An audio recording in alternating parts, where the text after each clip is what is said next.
Welcome to my YouTube channel Sanskrit with doctor Priyanka में आपका हार्दिक स्वागत है। आइए आज हम मिलते हैं नए टॉपिक के साथ में। संधि प्रकरण में आपके लिए आज लेके आई हूँ। संधि प्रकरण सभी विद्यार्थियों के लिए उपयोगी है, चाहे वो कोई सी भी क्लास के लिए हो।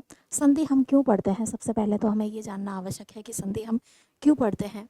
तो संधि को हम वाक्य शुद्धि के लिए, अर्थ शुद्धि के लिए, संधि युक्त शब्द बनाने के लिए और सुंदरता के लिए, अर्थात अलग अलग शब्दों को बोलना हर जगह उचित नहीं लगता। वाक्यों की शुद्धि के लिए, शब्दों की शुद्धि के लिए, अर्थ शुद्धि के लिए और संधि युक्त पद बनाने के लिए, शब्द बनाने के लिए और वाक्य की या शब्दों की सुंदरता के लिए हम संधि का अध्ययन करते हैं। संधि आपके लिए मैं लेके आई हूँ। संधि के प्रकार सभी प्रकार के हम पढ़ेंगे। सबसे पहले आइए चलिए संधि ज्ञानम। इसमें है आपका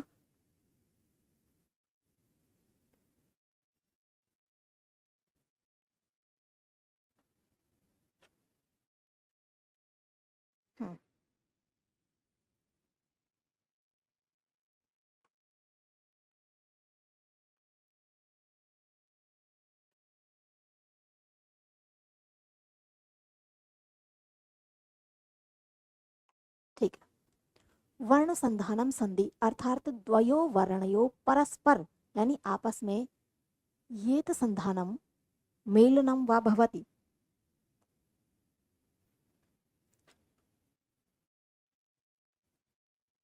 तत् संधिरिति कथ्यते। महर्षि पाणिनि मते परः सन्निकर्ष संहिता अर्थात वर्णानाम अतिशय सामीप्य दशायाम संहिता भवति। उदाहरण के लिए विद्याधन अर्थी।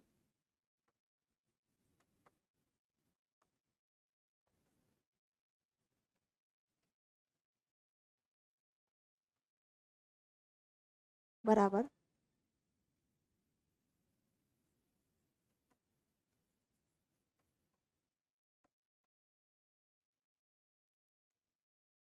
विद्यार्थी। तो यहाँ पर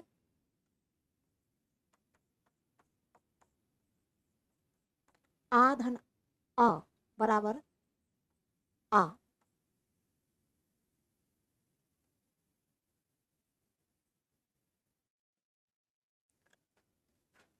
अकार वर्णयो अत्यंत निकटस्था अस्ति एतादृशी निकटता एव संहिता उच्यते। जो परस्पर निकटता है, दो शब्द है यहाँ पर, लेकिन प्रथम पद का अंतिम और अंतिम शब्द का प्रथम वर्ण, इन दोनों में अत्यधिक सामीप्यता है। तो ये जो समीपता है, इसको समीपता को मिला करके संधि का अर्थ है मेल।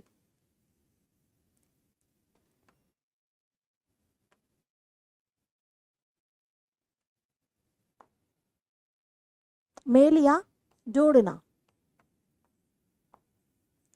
तो हम किसको जोड़ रहे हैं? दो शब्दों को नहीं, सिर्फ वर्णों को। और वर्णों में भी यहाँ पर स्वर संधि हो जाएगी।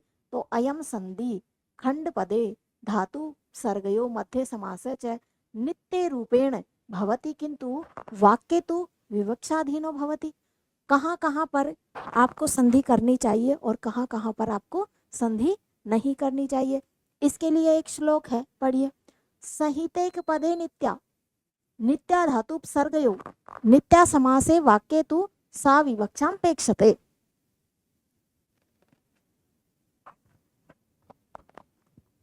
अर्थात संहिता,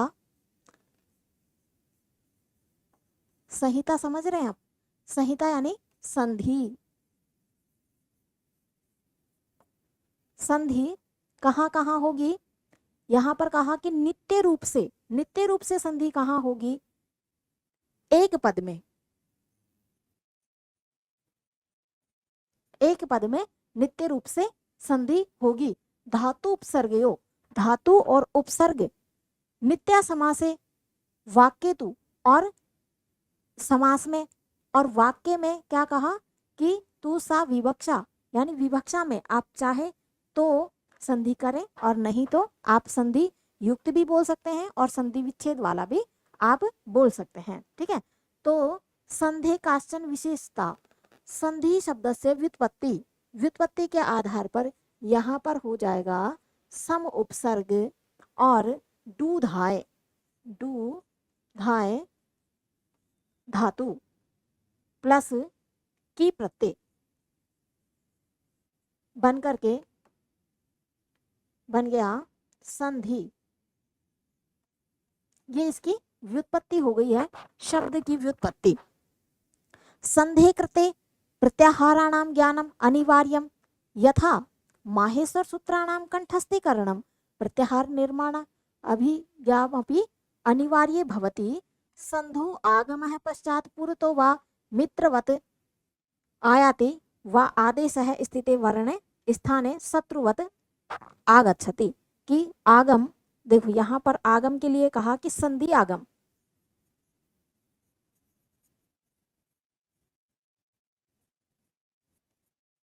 अब यहाँ पर जरूरी नहीं है, आगम का अर्थ हम बता रहे हैं कि आगम होता है मित्रवत,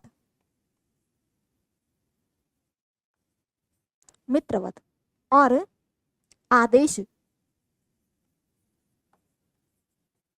आदेश होता है शत्रुवत। आगम मित्रवत होता है और आदेश शत्रुवत होता है। तो यहाँ पर संधि आगम की हम बात कर रहे हैं।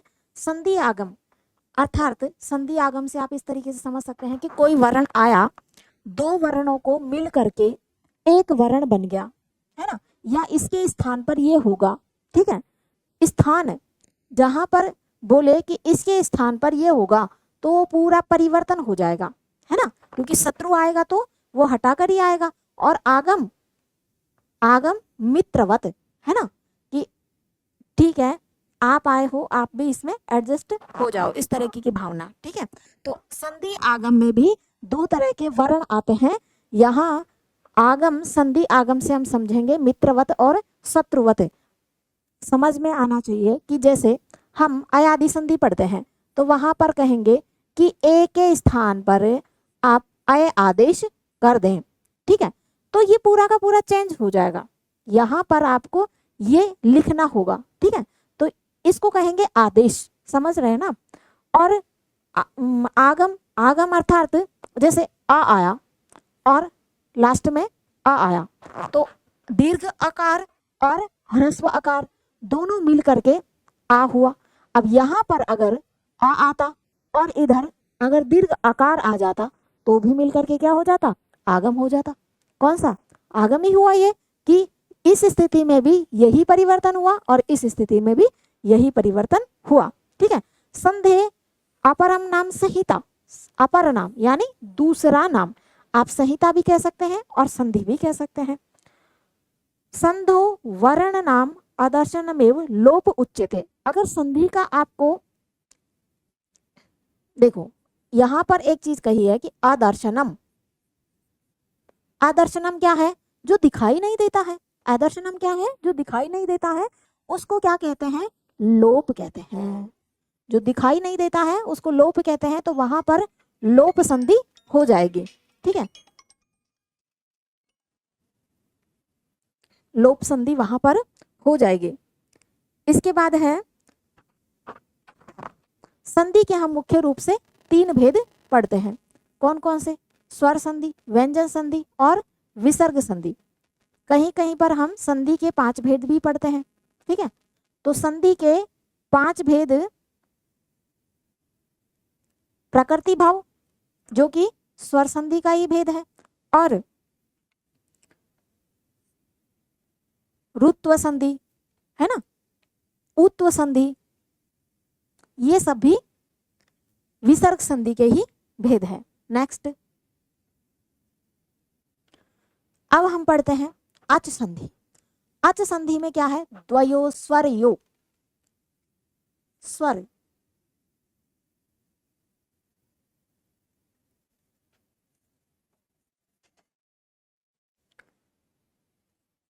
इधर भी स्वर होना चाहिए और इधर भी स्वर होना चाहिए, अर्थात प्लस के पहले भी स्वर वर्ण हो और प्लस के बाद में भी स्वर वर्ण हो।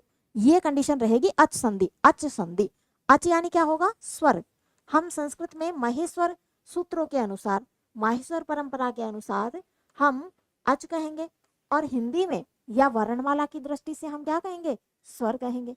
तो यहाँ पर कहा कि द्वयो स्वरयो मध्ये यत मेलनम संधानम वा जायते तत्कथ्यते स्वर संधि अर्थात अच संधि इति।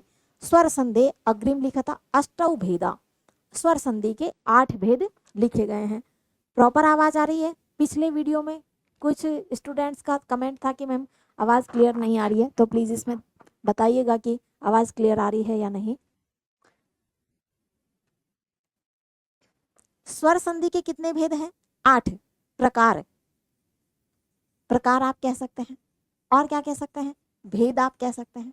ठीक है, कौन कौन सा है? पहला भेद है यण संधि, दूसरा है दीर्घ संधि, तीसरा है गुण संधि, चौथा है वृद्धि संधि, अयादि संधि, पूर्व रूप संधि, पर रूप संधि, अवंगादेश संधि और प्रकृति भाव। देखो हम प्रकृति भाव को भी स्वर संधि में ही जान रहे हैं, पढ़ रहे हैं। ठीक है, अब हम पढ़ेंगे यण संधि।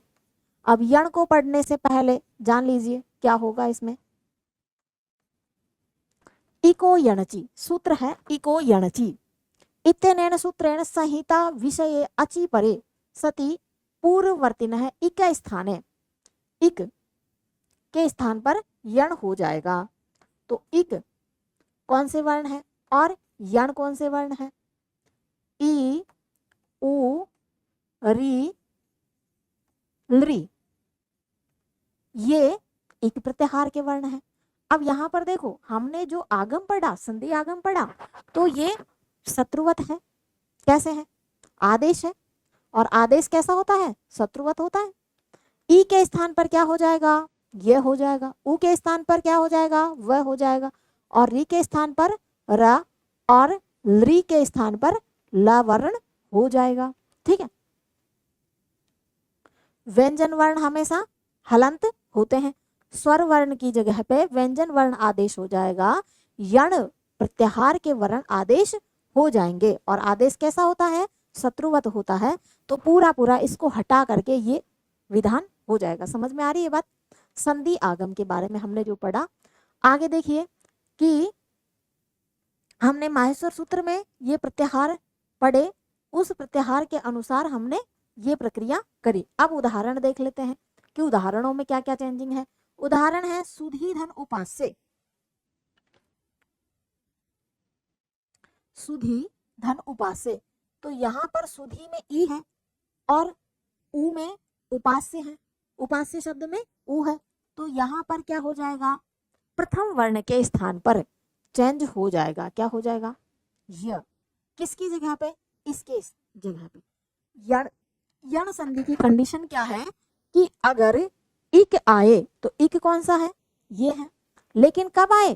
प्रथम वर्ण, जो प्रथम शब्द है उसका अंतिम वर्ण इक आए तो उसके स्थान पर ये परिवर्तन कर लेंगे। ठीक है, तो हमेशा हमें सदैव यण संधि के इस तरफ ध्यान रखना होगा कि जो हम शब्द में संधि कर रहे हैं, संहिता कर रहे हैं, वो कहाँ पर होनी चाहिए। जैसे पहला उदाहरण है दधि धन अत्र, तो ईकार के बाद में अकार है ना। तो ऐसा नहीं है कि आ को हम बदलेंगे, नहीं, हमेशा हमें पूर्व शब्द की ओर ध्यान रखना होगा। तो पूर्व शब्द है दधि, तो दधि में ईकार है, तो ई के स्थान पर क्या परिवर्तन होगा? ई के स्थान पर यह परिवर्तन हो जाएगा, तो शब्द क्या बन जाएगा? दधित्र। ठीक है, नेक्स्ट है सुधी धन उपास्य, शुद्ध उपास्य, तो यहाँ पर भी ई के स्थान पर यह परिवर्तन हो गया। इति धन अलम शब्द है, इति धन अलम। ठीक है, तो द्वितीय वर्ण में हमें नहीं परिवर्तन करना, इसको हमें देखना है यहाँ लास्ट वर्ण क्या आ रहा है, तो ईकार आ रहा है ना। तो ई को हमें य में परिवर्तन कर देना है, तो शब्द क्या बन जाएगा? इत्यलम। ठीक है, प्रति एकम, प्रतिधन एकम, तो क्या बन जाएगा? प्रत्येकम। स्त्री धन उत्सवः, तो शब्द बन जाएगा स्त्रीत्सवः। ई के स्थान पर अब देखो यहाँ पर सभी हमने ई के उदाहरण देखे, यहाँ से दध्यत्र, शुद्ध उपास्य, इत्यलम, प्रत्येकम, स्त्रुत्सव है, इन सभी में ईकार के स्थान पर ये परिवर्तन किया। कर लेंगे ना। नेक्स्ट आगे चलिए। अब हम ई के बाद में ऊ वाले उदाहरण देख रहे हैं। ई को हमने परिवर्तन कर लिया, ये में अगर ऊ वर्ण आया तो वह परिवर्तन कैसे करेंगे। देखिए, अनु धन आए, शब्द क्या है, अनु। इसका लास्ट वर्ण क्या है, प्रथम शब्द का लास्ट वर्ण है ऊ, तो ऊ के स्थान पर क्या परिवर्तन हो जाएगा, इक के स्थान पर यण स्थानीय है तो वह परिवर्तन हो जाएगा। तो शब्द क्या बन जाएगा, अन्वये, है ना। न तो ऐसा ही रहेगा, ऊ के स्थान पर वह परिवर्तन हो जाएगा तो अन्वय बन जाएगा। अगला शब्द है मधुधन अरि, तो मध्वरी बन जाएगा। साधुधन इति, साध्विति बन जाएगा। ठीक है।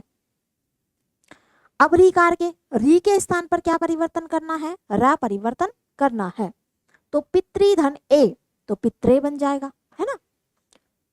ता और रा तो त्र हो जाएगा। ठीक है। धात्रीधन अर्थ, तो धात्रांश हो जाएगा। और भ्रातृधन उपदेश है तो भ्रातृपदेश हो जाएगा।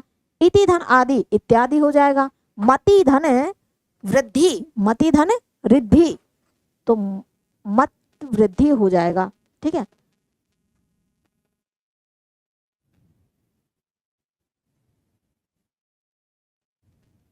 देखो, मति धन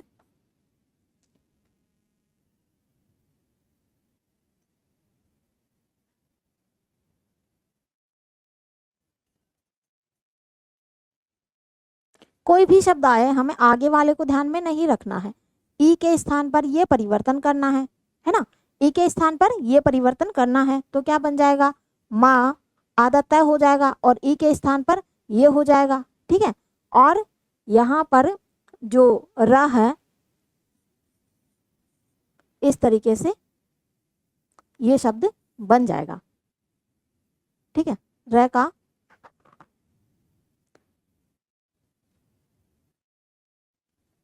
नेक्स्ट है दधिधन ओदनम।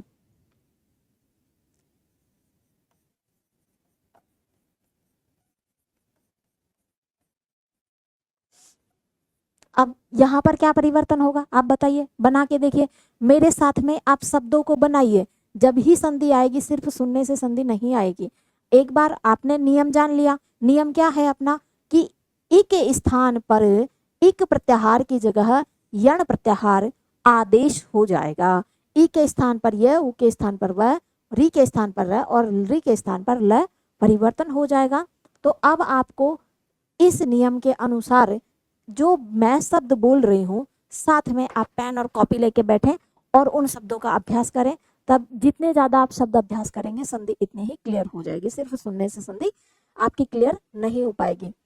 अगला उदाहरण देखिए, दधिधन ओदनम, तो क्या हो जाएगा, दध्योदनम। ई के स्थान पर ये हो जाएगा तो द ध को आधा लिखेंगे और ये लिखेंगे। ठीक है। और ये में ओ की मात्रा, यहाँ आगे वाला स्वर जैसा का जैसा ही जोड़ देंगे। ठीक है। और फिर इस तरीके से शब्द बना देंगे ना। आप भी अभ्यास करिए, तभी ये शब्द इस तरीके से आप बना पाएंगे। चाहे दुनिया के कोई से भी कितने भी उदाहरण हो, यण संधि में आपने अगर ये नियम याद कर लिया तो आप सारे शब्द बना पाएंगे। अगला उदाहरण देख लीजिए, वधुधन आकृति, तो उ के स्थान पर क्या परिवर्तन हो जाएगा, वह शब्द क्या बन जाएगा, वध्वाकृति। लृधन आकृति क्या बनेगा, लृ के स्थान पर ल बन जाएगा तो क्या शब्द बना, लाकृति। आगे का स्वर है जो वैसा का वैसा ही हम जोड़ देंगे। इति धन अत्र क्या बनेगा, इत्यत्र। अति धन उत्तमः, अत्युत्तमः। यदि धन अपि, यद्यपि। नदी धन उद्गम, नद्युद्गम। लृ धन आकार तो लाकार। ठीक है। लृ के स्थान पर ल परिवर्तन हो गया। ठीक है। सुधन आगतम, अब यहां पर देखो सु आ रहा है ना, तो आपको ऐसा लग सकता है अगर अभ्यास नहीं करेंगे तो कि ये तो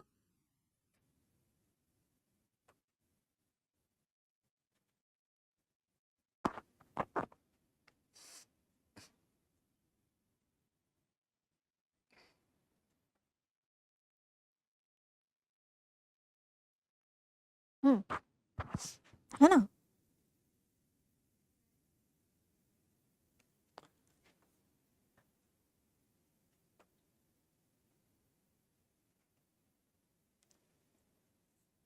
सुधन, कौन सा उदाहरण कर रहे थे? हाँ,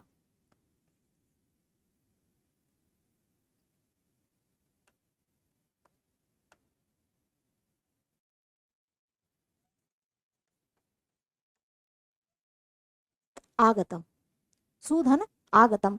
तो यहाँ पर क्या है?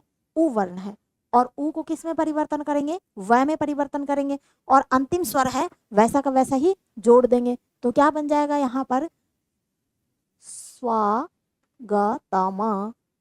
इस तरीके से बना लेंगे ना, स्वागतम।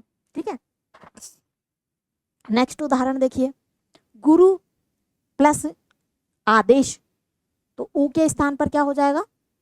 गुरुवादेश। नेक्स्ट है मातृधन आदेश, तो मात्रादेश। मातृधन अनुमति, मात्र अनुमति। ठीक है, अतिधन ऊर्ध्वम, अत्यूर्ध्वम। अपिधन एवं, अपेवम। हरिधन ऐश्वर्यम, हरेश्वर्यम, है ना। ई के स्थान पर ये लृधन आदेश है, लादेश है। लृ के स्थान पर ल, आगे का स्वर जोड़ दिया, लादेश है। लृधन अनुबंध है, तो लनुबंध है। ठीक है, नेक्स्ट। अब देखो, यहां पर हमने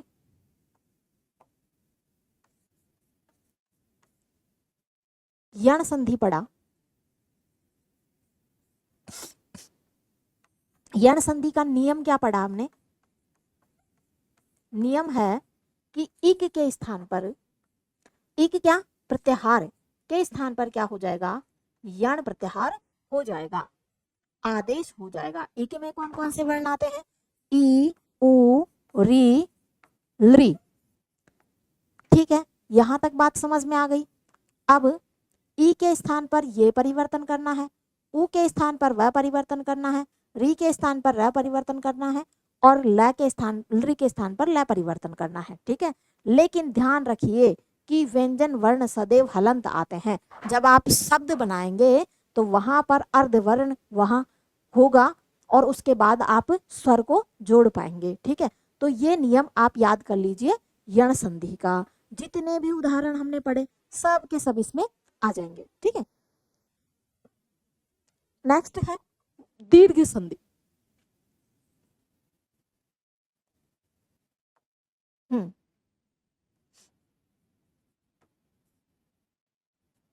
संधि का नाम क्या है? दीर्घ। और दीर्घ का क्या मतलब होता है? हम सामान्य बोलचाल में इस शब्द को इस तरीके से भी समझते हैं कि दीर्घ का मतलब क्या होता है? बड़ा।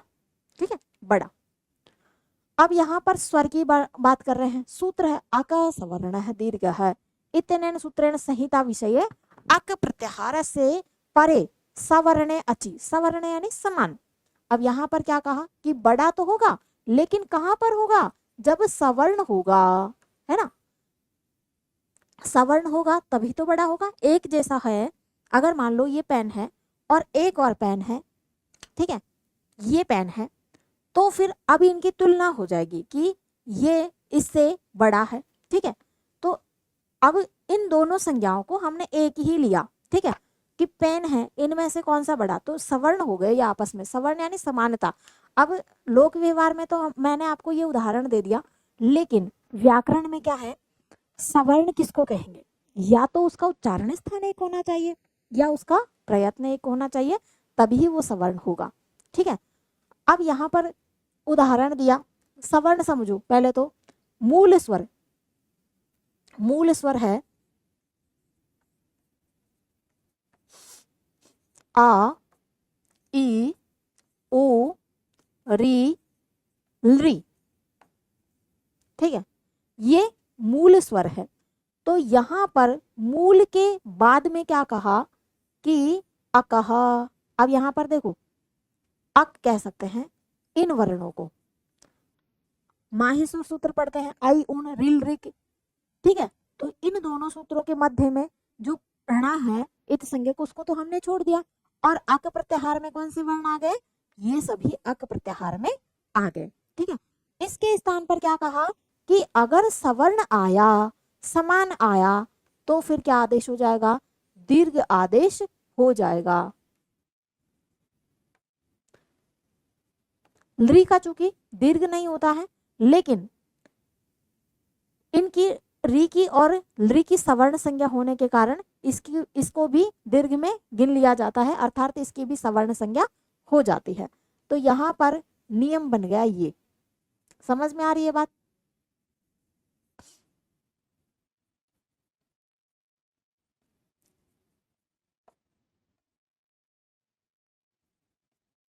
ठीक है।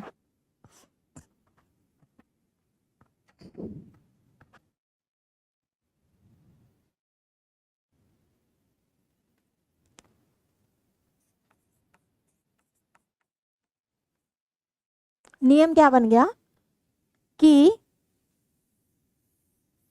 आक प्रत्याहार के सामने अगर सवर्ण आए, ये क्या हो गए? सवर्ण हो गए, इनके सवर्णी हो गए। अगर आके के बाद में सवर्णी वर्ण आए तो उनको क्या हो जाएगा? दीर्घ हो जाएगा, दीर्घ आदेश हो जाएगा। तो ये दीर्घ संधि का नियम बन गया। अब आइए उदाहरण देख लेते हैं कि उदाहरण हो जाएगा साधन अंक, साधन अंक। तो क्या बन जाएगा? शशांक। अब यहां पर देखो,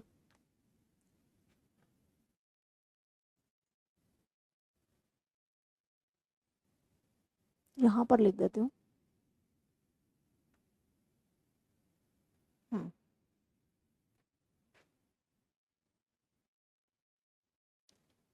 यहाँ लिख देती हूँ। ये क्या हो रहा है?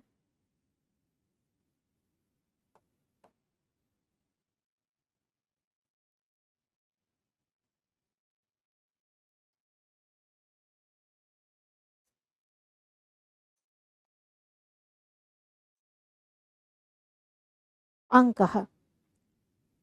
तो यहाँ भी आकार है और यहाँ भी आकार है, ठीक है। तो दोनों को मिला करके आ बन गया, शशांक।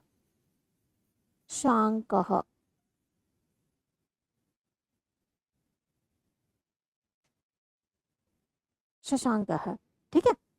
नेक्स्ट देखिए, गौर धन अंग, गौरांग है, आकार है और यहाँ भी आकार है। तो दोनों की जगह पे क्या हो जाएगा?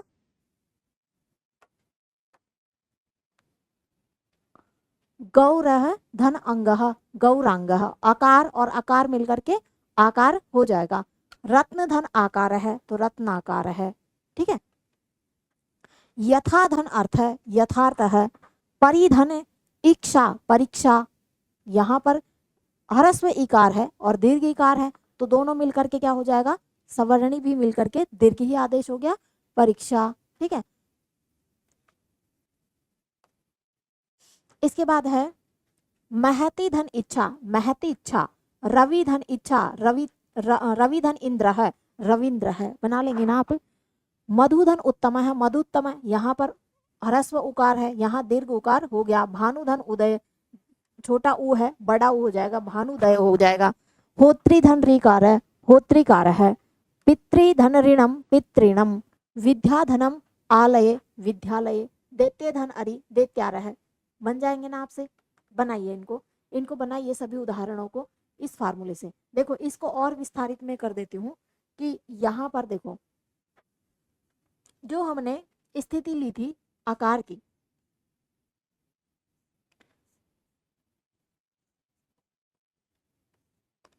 अगर यहाँ पर स्थिति ये आती है तो भी हम क्या लिखेंगे? अगर स्थिति ये आती है तो भी हम क्या लिखेंगे?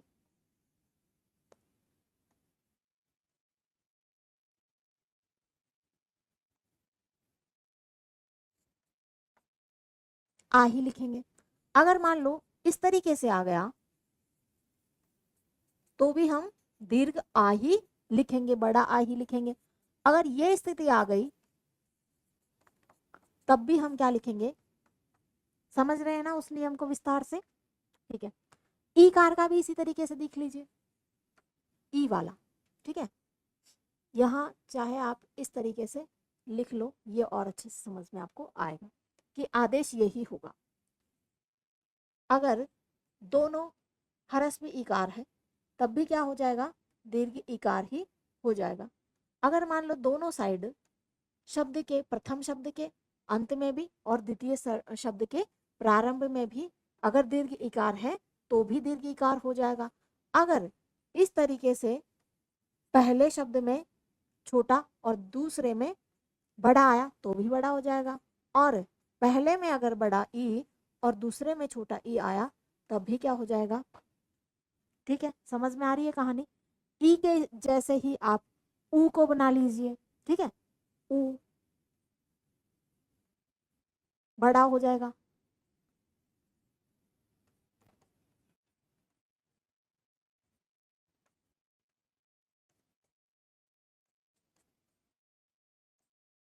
अगर पहले दीर्घ आ गया बाद में ह्रस्व आ गया तब भी दीर्घ हो जाएगा, और पहले ह्रस्व आ गया और बाद में बड़ा आ गया तब भी बड़ा ही ऊ हो जाएगा। इसी तरीके से री का उदाहरण हो जाएगा। अब देखिए इन शब्दों को एक बार से हम रिवीजन कर लेते हैं। विद्याधन आलय, विद्यालय, यहाँ भी आ है यहाँ भी आ है, बड़ा आ बन गया। दैत्य धन अरि, दैत्यारी, विद्याधन अर्थी, विद्यार्थी, गौरी धन ईश, दोनों साइड बड़ी ई है तो यहाँ भी बड़ी ई आ गई। श्री शाह, दोनों साइड बड़ी ई है फिर भी यहाँ बड़ी ई आ गई। यहाँ दोनों साइड ह्रस्व ई है। इति धन इव, इतिव, ठीक है। विष्णु धन उदय, विष्णुदय, यहाँ छोटा ऊ है यहाँ भी छोटा ऊ है, यहाँ कौन सा आ गया, बड़ा ऊ की मात्रा आ गई। गुरु धन उपदेश, गुरु उपदेश है। वधु धन उत्सव, वधुत्सव है। कर्तृ धन री तो कर्तृधि, यहाँ पर देखो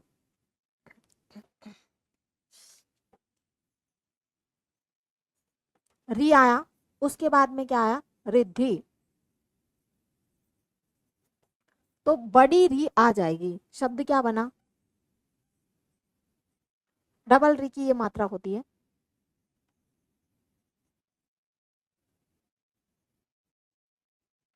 ठीक है। मम धन अपि, यहाँ आ है यहाँ भी आ है, आ हो गया। ठीक है। नेक्स्ट देखिए देखिए गुण संधि।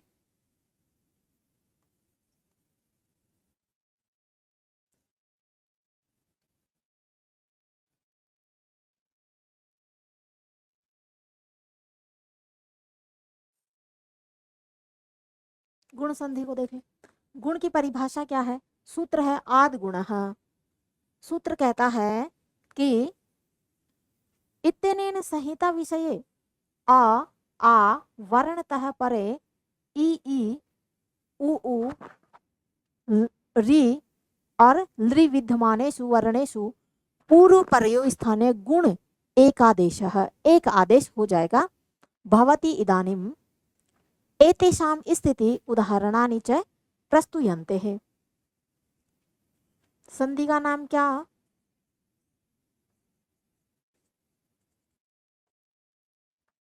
ठीक है। यहां पर क्या कह रहे हैं कि एक आदेश हो जाएगा। स्थिति क्या है, स्थिति है कि आ या आ के बाद क्या हो, अगर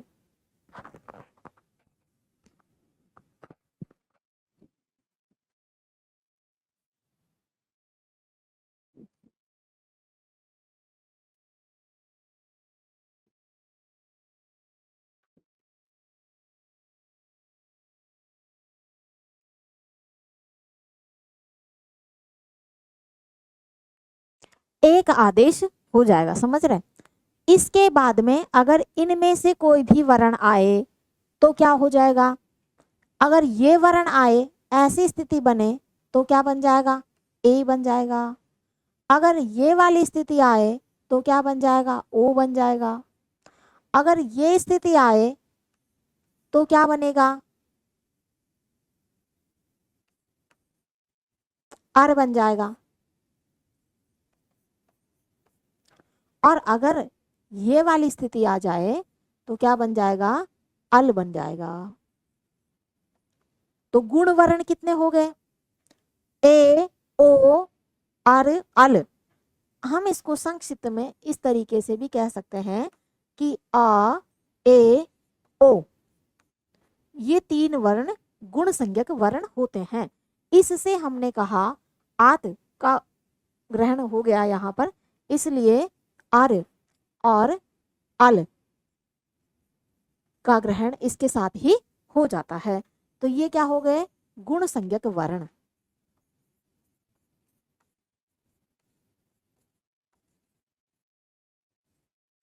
गुण संज्ञक वर्ण कौन कौन से हो गए, आ ए ओ। अब एक ट्रिक है, क्या है कि कोई भी शब्द के मध्य में, कोई भी शब्द के मध्य में अगर आपको इन वर्णों में से कोई दिखाई देता है तो वो सदैव गुण संधि का उदाहरण बन जाएगा। आगे देखिए, उदाहरण देख लीजिए। देव धन इंद्रः, स्थिति पहले क्या है, आ है, आ के बाद में क्या है, ई है, तो परिवर्तन क्या हो जाएगा, ए परिवर्तन हो जाएगा, ये वाला परिवर्तन हो जाएगा। तो देवेंद्रः बन गया।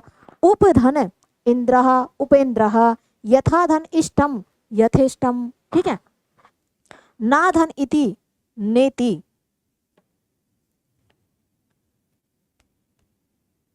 रमा यथा धन इच्छम यथेच्छम, रमाधन ईशः रमेशः, सभी एक के उदाहरण है, ठीक है, बना लेंगे ना। उमाधन ईशः उमेशः बन जाएगा। सर्वधन ईशः सर्वेशः बन जाएगा। परधन उपकार है परोपकार है बन जाएगा, है ना। अब यहाँ पर देखो, आ के बाद में क्या आया, ऊ आया, तो स्थिति क्या बन गई, ये वाला परिवर्तन एक आदेश हो जाएगा, दो वर्णों के स्थान पर एक वर्ण आदेश हो जाएगा। परोपकार, परीक्षा धन उत्सव परीक्षोत्सव, ऐसे ही महोत्सव, हितोपदेश है, गंगोदगम, ऐसे शब्द आपके यहाँ पर बन जाएंगे। आ या आ के बाद में ऊ या ओ हुआ तो ओ आदेश हो जाएगा। आ के बाद में ई हुआ तो ए आदेश हो जाएगा। आ के बाद में अगर री हुआ, ह्रस्वरी और दीर्घ हुआ तो अर आदेश हो जाएगा। और अ या आ के बाद में अगर री आता है तो अल आदेश हो जाएगा। और उदाहरण देखिए, राम धन इतिहास है, क्या बनेगा, क्या बनेगा, बनाओ, पेन कॉपी लेके बनाओ साथ में, तभी आएंगे। राम धन इतिहास है, राम इतिहास है। महाधन इंद्र है, महेंद्र। गज धन इंद्र है, गजेंद्र। तथा धन इति तथेति। गण धन ईश गणेश है। दिन धन ईश, तो यहाँ का क्या बनेगा, दिनेश है, ई के स्थान पर ए हो जाएगा, ठीक है। अ और ई मिल करके ए बन गया। सूर्य धन ईश है, सुरेश है। महाधन ईश महेश है। पुरुष धन उत्तम है, पुरुषोत्तम है। आधन उदकांतम, तो ओदकांतम। सूर्य धन उदय, सूर्योदय, सूर्योदय बन रहा है आपसे। उ यहाँ पर देखो, सूर्य में आ रहा है और उदय में उ आ रहा है, तो परिवर्तन क्या हो जाएगा, ओ हो जाएगा। वृक्ष धन ऊपरी, क्या बनेगा, बनाइए बनाइए, क्या बनेगा। इसके बाद है अत्यंत धन ऊर्ध्वम, क्या बन जाएगा, अत्यंत ऊर्ध्वम। एक धन ऊन है, एकोन है, एकोन, हाँ। आगे देखिए, महाधन उर्णम, महोर्णम, गुण संधि। अक्षधन उहिणी, अक्षौणी, ये वृद्धि का आ गया, ये अपवाद का आ गया, ठीक है ना, क्योंकि औ नहीं आएगा यहां पर। देखो, अक्ष, अक्षधन उहिणी, अक्षधन उहिणी, तो शब्द क्या बनेगा, यहां पर आ आया, ठीक है ना। आ के बाद में क्या आया, ऊ आया, और इसको एकादेश क्या हो जाएगा, ओ एकादेश हो जाएगा, तो शब्द क्या बनेगा, अक्षोहिणी।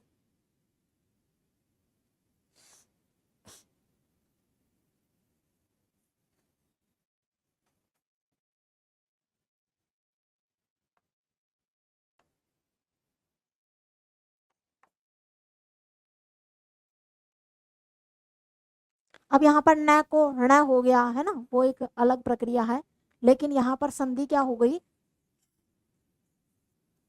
संधि अक्षर है उसको पहचानिए, ठीक है। अगर आप इस तरीके से भी लिख देते हैं तो भी संधि की प्रक्रिया हो गई ना। यहाँ पर आ के स्थान पर आ या आ और ऊ के स्थान पर एक आदेश ओ हो गया, ठीक है, तो ओ एक आदेश हो गया, अब न की जगह पे ण हो जाता है, ये एक अलग प्रक्रिया है। फिर है राज ऋषि, तो राज ऋषि। ब्रह्माधन ऋषि, ब्रह्म ऋषि।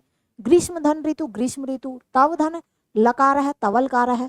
गगन धन ऊर्ध्वम, गगनोर्ध्वम। कृष्ण धन रिद्धि, कृष्ण रिद्धि।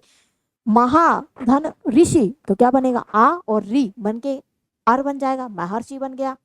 वसंत धन ऋतु क्या बनेगा, आ और री हुआ तो अर बन जाएगा, तो क्या बन जाएगा, वसंत ऋतु। और महाधन रिद्धि महर्दि महर्दि या ऋषि है ना, तो महर्षि, तो महाधन ऋषि।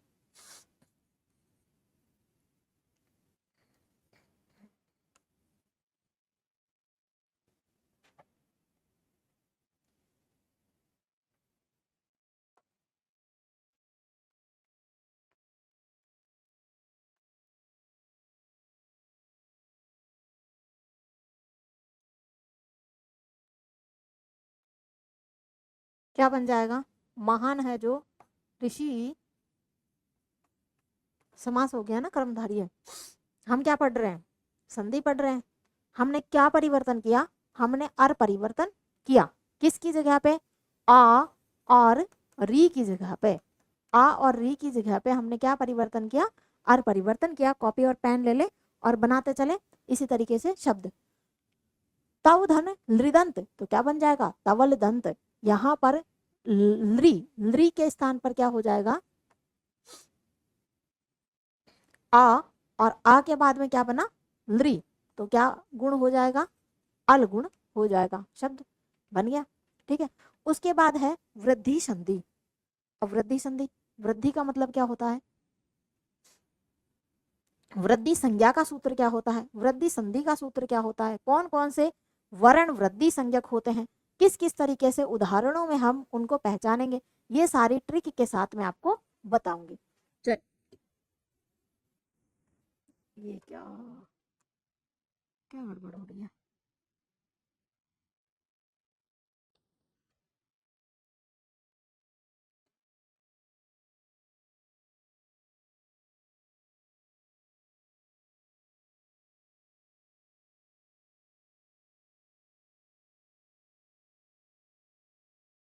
हम्म,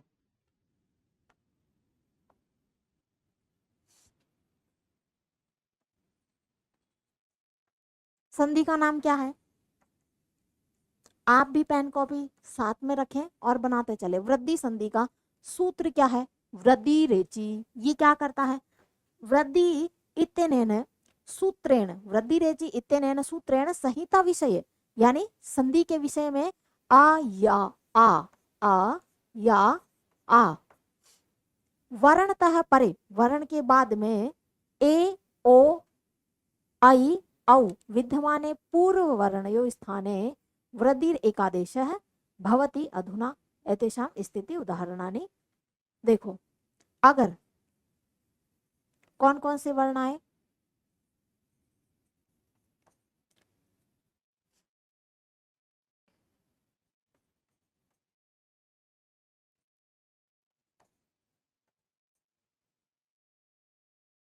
तो एकादेश क्या होगा,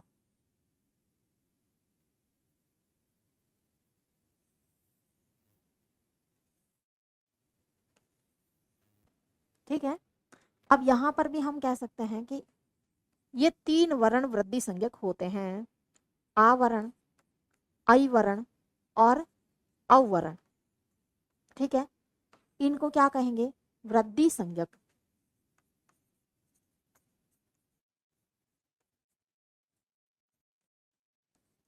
वृद्धि संज्ञक वर्ण है ये, ठीक है। अब ट्रिक जान लीजिए, अगर कोई भी शब्द के मध्य में आपको ये स्थिति मिले या ये वर्ण मिल जाए तो आप वहां पर वृद्धि संधि कर सकते हो।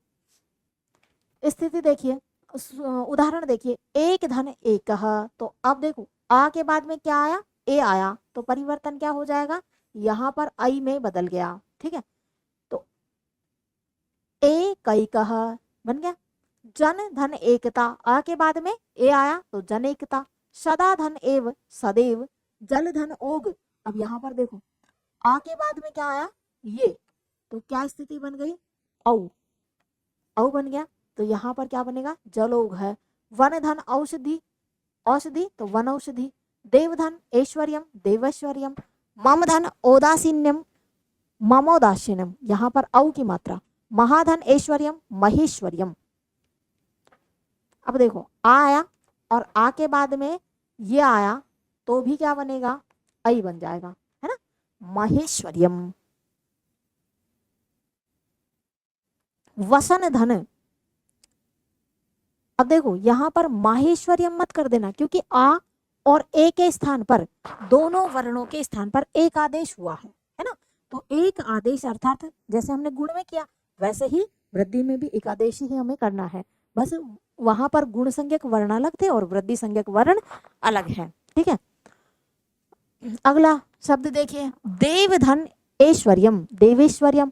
मम धन औदासीन्यम, तो यहाँ पर भी देखिए, आप देख रहे हैं सभी वर्णों के मध्य में क्या आ रहा है, आई आ रहा है, औ आ रहा है। वसन धन ऋणम, तो वसना ऋणम।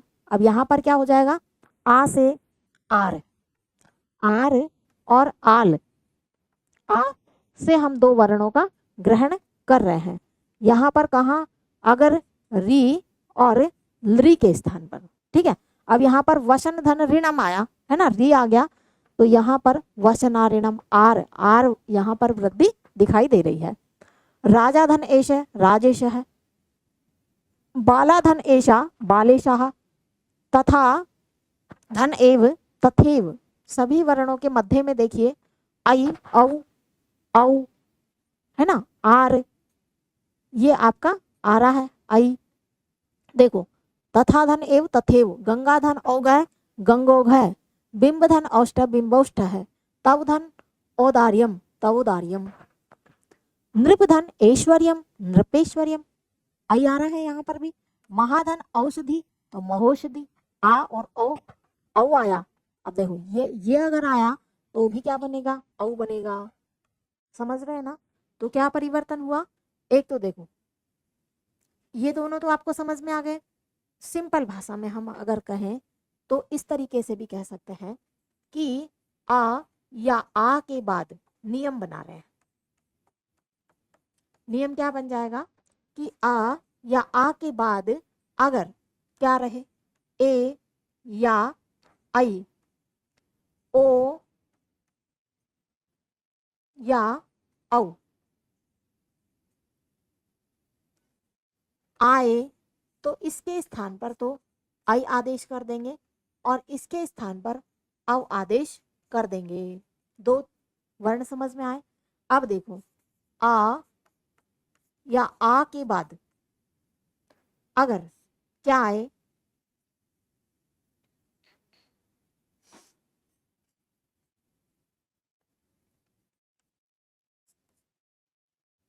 री आ गया,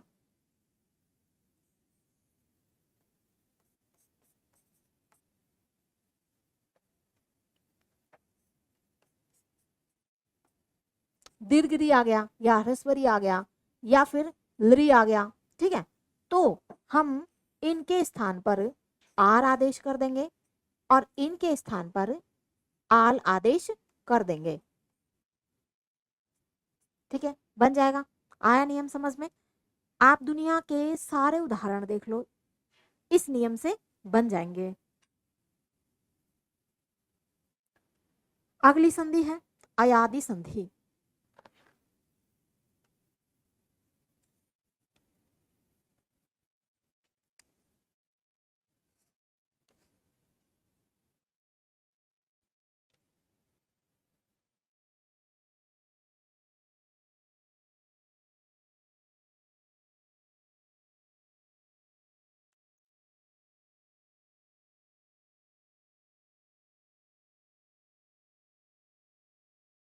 संधि का नाम क्या, अयादि संधि।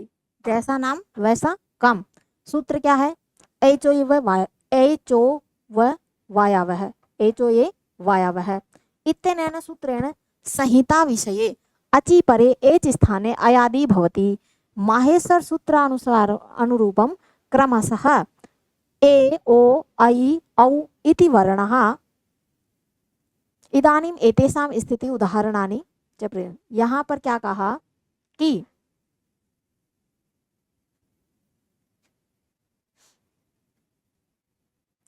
एच के स्थान पर आय आदेश हो जाएगा।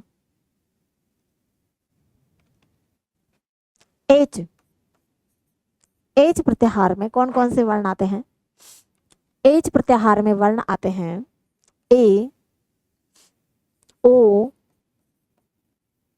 आई, औ। इनको क्या कहा, एक आदेश हो जाएगा। आदेश क्या, ए के स्थान पर ऐ आदेश, ओ के स्थान पर अव आदेश, आई के स्थान पर आय आदेश और औ के स्थान पर आव आदेश हो जाएगा। ठीक है, एच के स्थान पर क्रमशः अयादि हो जाएगा। इसको हम क्या कहेंगे, अयादि, अय आदि। ठीक है, अय आदि इत्यादि। ठीक है, उदाहरण देखिए, हरे धन ए हरये, कवे धन ए कवये, भो धन अनम भवनम, चे धन अनम चयनम, गे धन अकः गायकः, भो धन अति भवति, नई धन अकः नायकः, भौ धन उकः भावुकः, भौ धन अयति भावयति, ने धन अनम नयनम, पो धन अन पवनः, से धन अनम शयनः, विष्णु धन ए विष्णवे, असो धन अयम तो असावयम, गोधन एषणा तो गवेषणा। ठीक है, गे धन अंति गायंती, गए धन एषणा गवेषणा हो गया और गए धन अंति गायंती, और इंदो धन उदेति तो इंदवा उदिति, और पौधन अकह पावकः। इसका नियम देख लो,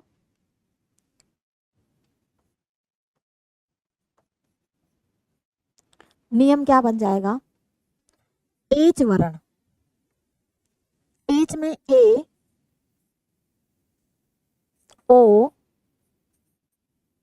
आई, औ, वर्ण आए कहां पर, प्रथम वर्ण में, और उसके आगे क्या होना चाहिए, स्वर।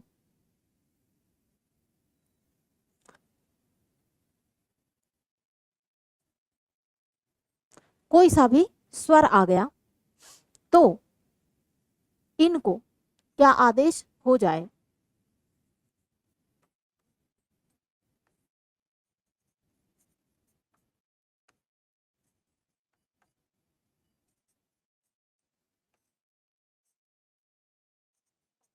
नियम समझ में आया क्या, नियम क्या है, हमें प्रथम शब्द देखना है, शब्द का अंतिम वर्ण देखना है। अंतिम वर्ण में क्या हो, अगर एच हो और एच के बाद में कोई भी स्वर वर्ण आए तो हम एच के स्थान पर ये अयादि परिवर्तन कर लेंगे। ठीक है, सभी उदाहरणों में फिर से देखिए, देख रहे हैं यहाँ पर आप बना लेंगे ना, सभी जो भी उदाहरण मैंने बोले हैं पेन कॉपी से बना के देखिए, प्रैक्टिस करिए। इस नियम से बाहर कुछ भी आपके नहीं आएगा, चाहे आपका स्टैंडर्ड कोई सा भी क्यों ना हो। अगला है पूर्व रूप संधि, एंग है पदांतादति, ये संधि का सूत्र है। ये क्या करता है कि इत्यनेन सूत्रेण पदांत है एंग हरस्व अकारे परे पूर्व रूप एव शिष्यते माहेश्वर सूत्रानुरूपम क्रमशः ए ओ इति वर्णः एंग इति कथ्यन्ते। ठीक है,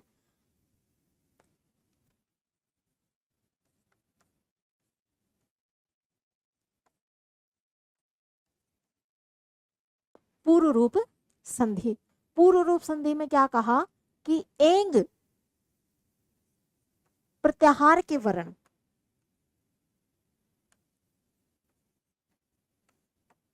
एंग प्रत्याहार के वर्ण आए और उसके बाद कोई भी स्वर आए तो वहां पर पूर्व रूप यानी एंग ही हो जाएगा। एंग में कौन से वर्ण आएंगे,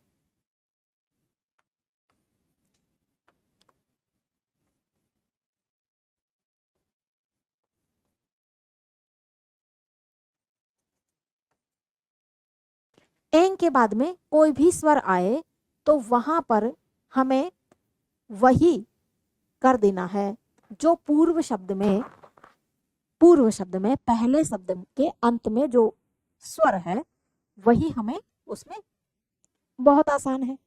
समझिए, कवे धन अत्र, पहला शब्द है कवे, क्या आया यहाँ पर, ए आया ना, इसके बाद में क्या है, स्वर है, ठीक है, आ स्वर है, ए के बाद में क्या स्वर है, आ है।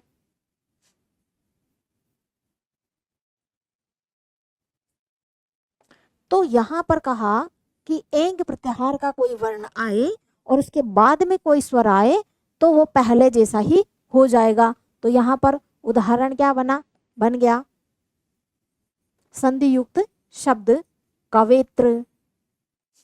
एक और ट्रिक या पहचान इसकी समझ लें कि शब्दों के मध्य में अवग्रह का चिन्ह आपको दिख जाए, वहां वहां आपको पूर्व रूप संधि करनी है सदैव। पूर्व रूप संधि का एक ट्रिक या आप विशेषता आप कह सकते हो कि आकार जो बाद में आएगा वो इस तरीके से आपको अवग्रह प्रयोग दशा, ये जो आकार है ना, आकार हम किस में पढ़ते हैं, आभ्यंतर में, आभ्यंतर प्रयोग, उसमें कहते हैं कि प्रयोग, प्रयोग दशा का कौन सा है ये, ह्रस्व आकार, ठीक है। तो लिखा कैसे जाएगा प्रयोग दशा में, अवग्रह की तरह।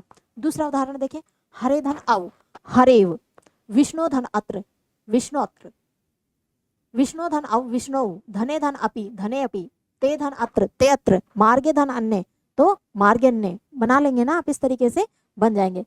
अब देखो पूर्व रूप समझ लिया तो पर रूप समझना और आसान है, इसीलिए इसका क्रम इसके बाद में रखा। देखो समझिए, पूर्व रूप समझ में आ गई कहानी इसकी। पूर्व रूप में है पहले जैसा, पूर्व यानी क्या होता है, पहले जैसा, और रूप यानी जैसा पहले है वैसा ही दूसरा वर्ण भी उसके जैसा ही बन जाए। पहले में क्या है कि एंग प्रत्याहार के वर्ण, एंग प्रत्याहार में कितने वर्ण आते हैं, दो आते हैं, ए ओ, ठीक है। तो बाद वाला स्वर भी पहले के जैसा ही हो जाएगा। अगली संधि है पर रूप, पर रूप संधि, अगली संधि है पर रूप संधि। एंगी पर रूपम, सूत्र है एंगी पर रूपम, इत्यनेन सूत्रेण अवर्णांतोपसर्गात एंगादो धातु परे पर रूपम नित्यम स्यात्, ओष्ठे शब्दे परे अपि वा अधुना। उदाहरण देखिए, यहां पर क्या कहा कि पहला जो शब्द है उसके बाद में अगर क्या आए,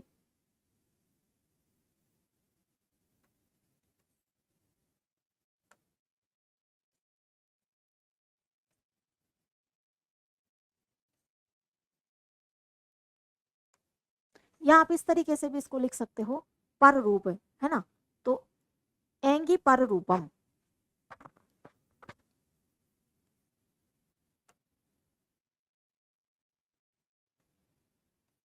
एंग प्रत्याहार में कौन कौन से वर्ण हैं,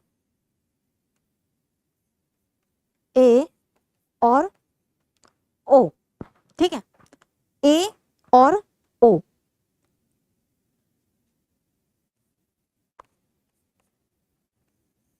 इसके पहले कोई भी स्वर आए, कोई भी स्वर आए तो पहले वाला भी इसका ही बन जाएगा, पर यानी बाद वाले रूप जैसा, बाद वाले रूप जैसा। जैसे प्रधन एजते शब्द है प्र, प्रधन एजते, ठीक है। पहले में क्या है, पहला जो शब्द है प्र उपसर्ग है ना, इसके बाद एंग प्रत्याहार का वर्ण है ए, ठीक है। दूसरे शब्द का प्रथम वर्ण और प्रथम वर्ण का अंतिम स्वर। यहां पर कहा कि ये जो स्वर है ना, ये इसमें ही बाद वाले रूप जैसा दिखे। तो यहां पर क्या परिवर्तन हुआ, जो प्र है, प्र है, तो प्र के बाद में इस स्वर को इसमें ही जोड़ दिया गया। कोई विशेष बात इसमें याद आपको नहीं रखनी है, क्या है कि स्वर के बाद में स्वर अधिकतर आ या आ होगा, आ के बाद में अगर कोई भी एंग प्रत्याहार का वर्ण आता है तो पहला भी बाद के जैसा ही बन जाएगा, ठीक है। नेक्स्ट उदाहरण देखिए, बिंब धन औष्ट है, बिंबोष्ट है, उपधन औषधि, उपोष्टि, है ना। यहाँ पर अ के बाद में ओ आया तो ओ हो गया। स्थूल ओति तो स्थूलोति बना लेंगे ना, बहुत ही सरल है, बहुत ही आसान है। पर रूप और पूर्व रूप एक दूसरे के अपोजिट है, एक दूसरे के विपरीत है। पूर्व रूप में पहले वाला रूप और पूर्व रूप में पर रूप में बाद वाला रूप। ठीक है, अगली संधि है, संधि का नाम है अवंग आदेश संधि।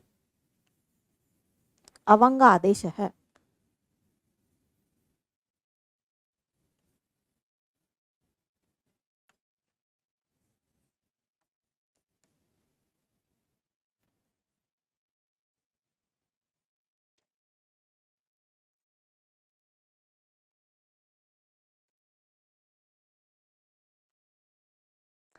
अवंग स्फोटायनस्य इत्यनेन सूत्रेण पदान्ते गो शब्दस्य अचि परे सर्वे स्वरा अवंग आदेशः स्यात्। इंद्र शब्दे परे नित्यम। अधुना यहाँ पर लिखा कि अवंग में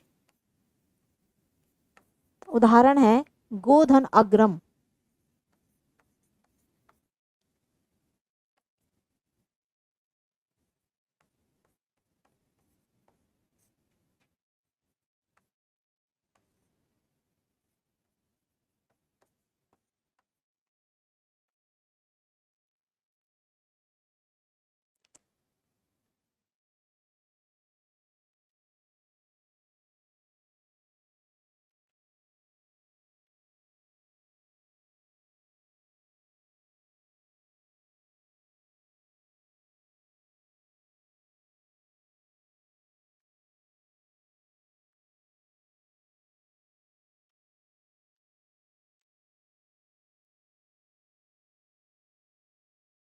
नियम क्या हो जाएगा इसका? नियम हो जाएगा कि गो शब्द है और उसके बाद कोई भी स्वर है तो क्या हो जाएगा कि जो गो शब्द है ओ को अवंग आदेश हो जाएगा। अवंग आदेश, अवंग यानी यहां पर जैसे हमने अयादि आदि किया था ना, इस तरीके से अव आदेश हो गया। ठीक है, इस नियम से सारे शब्द बन जाएंगे। गोधन अग्रम, गवाग्रम, है ना, या ये दूसरी संधि का हो गया, है ना। फिर है गोधन इंद्र, तो यहाँ पर गवेंद्र ई है तो ई को ए में बदल दिया और ओ के स्थान पर अव आ गया, गो धन इंद्र। ठीक है, ओ है, यहाँ पर गो शब्द है। ठीक है, गो शब्द है, गो शब्द को अव हो गया तो यहाँ पर क्या बन गया, गौ बन गया। ठीक है, और यहाँ ई को आ और ई मिला तो ए गुण हो गया और मिल गया तो क्या बन गया, गवेंद्र बन गया। ठीक है, इस तरीके से गोधन ईश है तो बन गया गवेश है ना, और गवीश है। देखो गो धन ईश, ठीक है, ओ को क्या हो गया, गौ, गो शब्द को क्या आदेश हो गया, गौ। ठीक है, अब आ और ई ए हो जाएगा। ठीक है, तो यहाँ पर शब्द बन गया गवेश, गवेश। ठीक है, अगला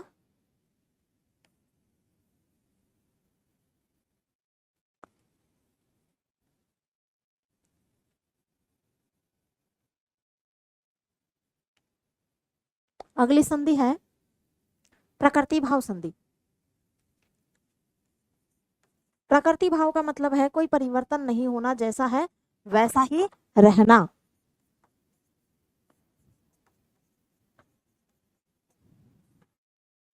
प्लुत प्रगृह अचि नित्यम इत्यनेन सूत्रेण पदान्ता एंग असवर्णे अचि परे प्रकृत्याशु ह्रस्वश्च वा भवति।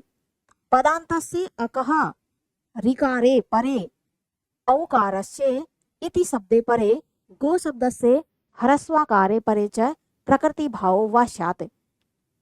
विकल्प से क्या हो जाएगा, जैसे यहां पर एक उदाहरण लिखा है चक्री धन अत्र,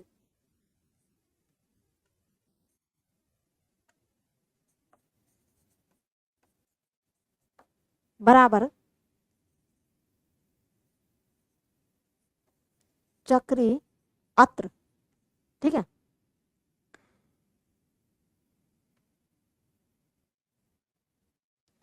सप्त धन ऋषये, सप्त ऋषये, गोधन अग्रम, गो अग्रम, विष्णोधन इति, विष्णु इति। यहाँ पर कहा कि अगर अन्य संधि प्राप्त है तो उसमें हो जाएगा। जैसे यहाँ पर हो रहा है कि जैसे हमने अभी गो शब्द पढ़ा था, है ना, तो गो शब्द के आगे अगर कोई स्वर है, हमने अवंग आदेश में पढ़ा तो गोधन अग्रम पढ़ा, तो यहाँ पर अन्य शब्दों की भी प्राप्ति हो सकती है ना, कि गो के स्थान पर गव आदेश हो जाएगा, तो अन्य शब्दों की या अन्य संधियों की भी प्राप्ति है। लेकिन विकल्प से है, वो अन्य संधियों की प्राप्ति विकल्प से है। लेकिन प्रकृति भाव नित्य रूप से, क्या कहा, प्लुत प्रगृहा, प्रगृह अचि नित्यम, नित्य रूप से प्लुत और प्रगृह में, प्लुत का अर्थ क्या है, स्वर 3 प्रकार के होते हैं, है ना, तो प्लुत में, है ना, हमेशा, और प्रगृह में नित्य रूप से प्रकृति भाव होती है, प्रकृति भाव संधि होती है। अगला शब्द देखें, विष्णोधन इति, तो यहाँ पर शब्द बन गया विष्णु इति, कोई परिवर्तन नहीं है, जैसा है वैसा ही लिख दिया गया है। ठीक है, तो प्रकृति भाव में ये आपका। इसके बाद है हरिधन एतो। अब देखो यहाँ पर प्रगृह है, हरि जो शब्द है ना, दीर्घ इकारांत है ना,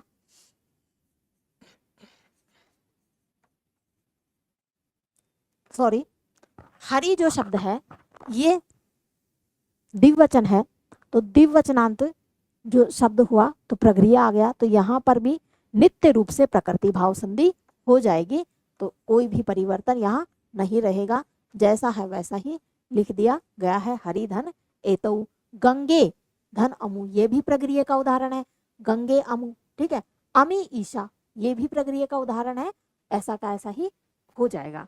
इसके बाद पढ़ते हैं, एक संधि का पाठ हमारा पूर्ण हुआ। यहाँ तक हमने अच संधि पढ़ी।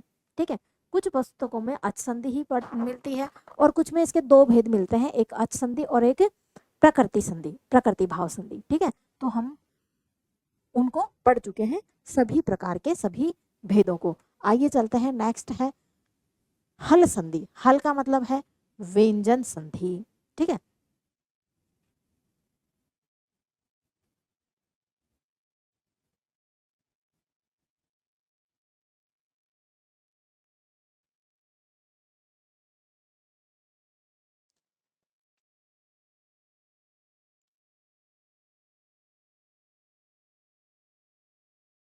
हल संधि को ऐसे भी लिख सकते हैं,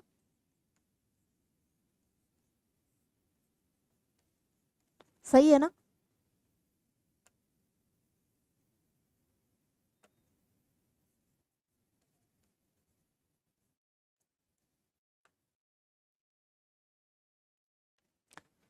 यदा व्यंजनात् परे व्यंजनम अथवा स्वर आयाति तदा हल संधि भवति।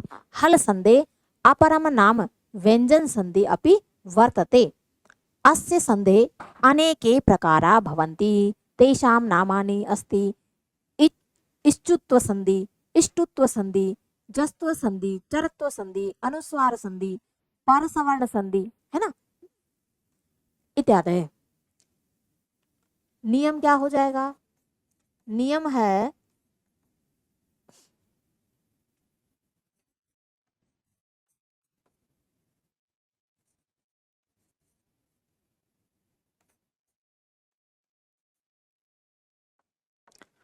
हल वर्ण के बाद हल वर्ण या अच वर्ण आए, अर्थात एक तरफ जरूर हल वर्ण होना चाहिए, तब क्या होगा, व्यंजन संधि की प्राप्ति हो जाएगी। ठीक है, तो ये नियम हो गया व्यंजन संधि का।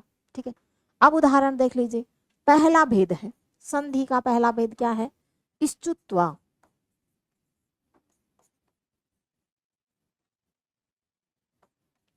क्या नियम है, इस्तोश्चुनाश्चु सूत्र है, ये सूत्र कहता है कि सकार त वर्गयो शकार च वर्गाभ्याम योगे। क्या कहा कि शकार और तवर्ग का योग किससे हो, शकार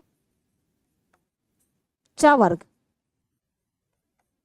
योग हो तो क्या होगा, योग होने पर अर्थात इन दोनों का योग, ऐसा नहीं है कि मैंने बाद में ये लिखा, योग का मतलब है पहले शकार या च वर्ग भी आ सकता है और बाद में शकार या त वर्ग भी आ सकता है।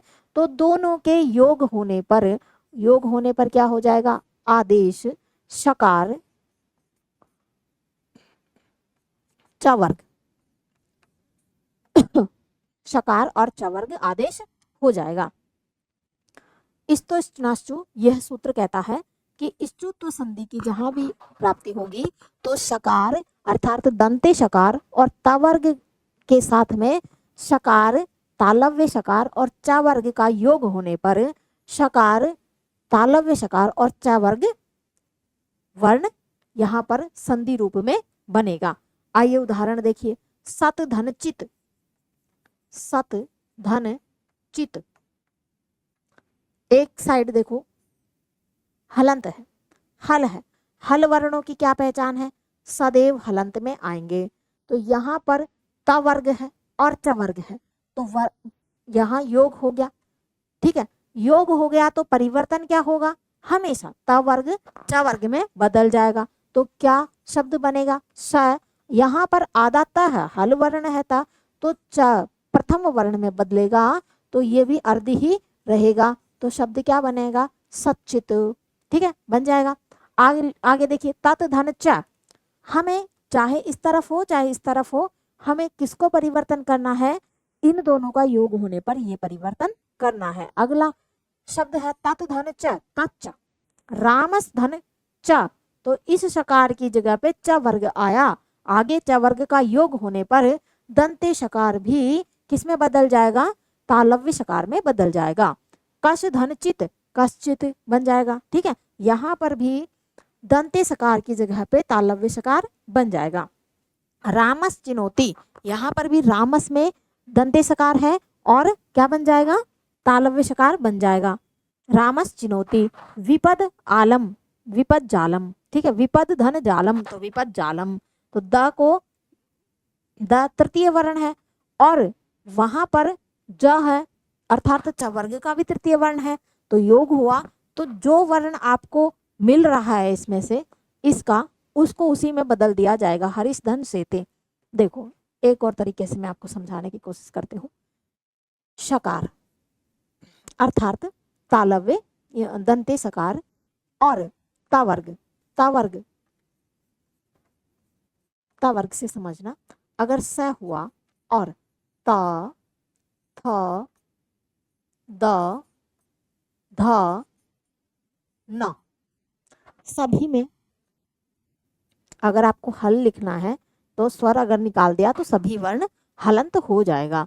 यहाँ पर योग, योग की बात कह रहे हैं अर्थात दोनों एक जैसे, तो क्या हुआ कि इसके बाद में अगर योग किसका हो, तालव्य शकार का और च वर्ग का, तालव्य शकार का और च वर्ग का योग हुआ, तो हम क्या परिवर्तन करें, है ना। तो यहाँ पर देखो, पहले इसको देख, च वर्ग को लिख देते हैं, च छ ज झ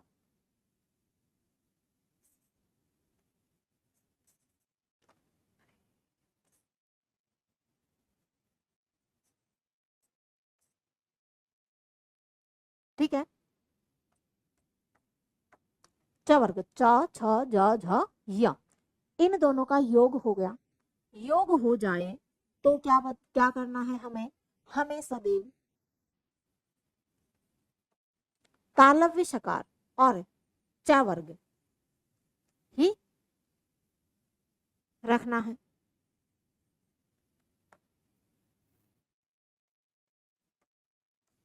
च वर्ग ही रखना है, अर्थात कौन बदलेगा, ये बदलेगा,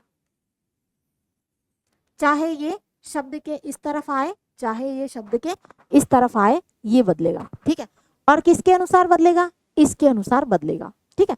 अब देखिए उदाहरण देखिए और समझ में आएगी कहानी आपको। उदाहरण है हरीश धन शेते, तो यहाँ पर देखो दंते शकार है हरीश में, ठीक है, तो और बाद में तालव्य शकार है, तो दंते शकार की जगह पे भी तालव्य शकार आदेश हो जाएगा। सारंगीन जय, सारंगीन जय, तो यहाँ पर भी न को, त वर्ग का अंतिम वर्ण क्या था, न, और च वर्ग का अंतिम वर्ण क्या हो जाएगा, य, तो यहाँ परिवर्तन च वर्ग का अंतिम वर्ण हो जाएगा। उत धन चिनोती, तो यहाँ पर देखो च वर्ग है तो त, यहाँ ता वर्ग है, त को अपन बदलेंगे च वर्ग में, तो प्रथम वर्ण क्या हो जाएगा, च हो जाएगा। तो क्या शब्द क्या बना कि उत धन चिनोती तो उच्चिनोती, सद धन जन सज्जन है, दुष धन चित दुश्चित है, उत धन चारणम उच्चारणम, सूर्यस धन क्षय तो सूर्य छन, सत धन छात्र सच्छात्र, सज धन जन है सज्जन है, निश धन चिंतनम निश्चिंतनम, याच धन ना याचना, दान धनवास दानवास च, तो यहाँ पर भी दंते सकार की जगह पे तालव्य सकार हो जाएगा। उद धन नवल, तो यहाँ पर भी क्या है कि उद धन ज्वल तो उज्ज्वल हो जाएगा, द को तृतीय वर्ण ज में बदल देंगे। शेषास धन च, तो शेषास यहाँ पर भी दंते सकार को तालव्य सकार में बदल देंगे। उसके बाद है इष्टुत्व संधि, इष्टुत्व में भी इससे मिलती जुलती है, बस यहाँ पर क्या हो जाएगा कि जो हमने लिखा था सकार और तावर्ग के साथ में मूर्धन्य सकार और टावर्ग का योग होने पर मूर्धन्य सकार और टवर्ग आदेश हो जाएगा। ठीक है, नियम समझ में आ रही है क्या, कहानी समझिए। नियम क्या है किसका, इष्टुत्व संधि का।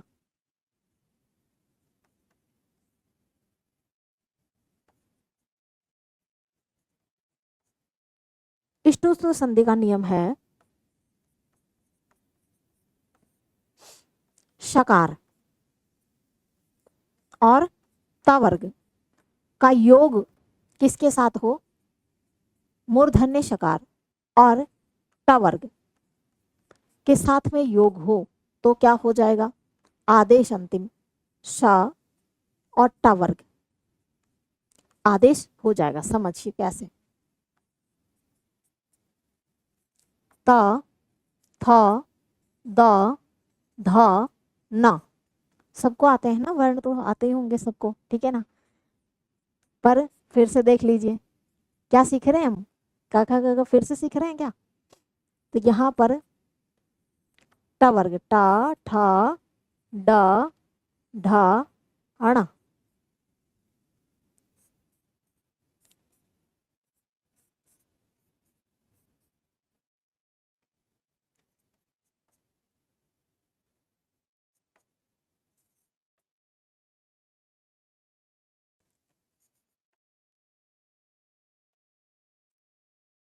यही आदेश हो जाएगा।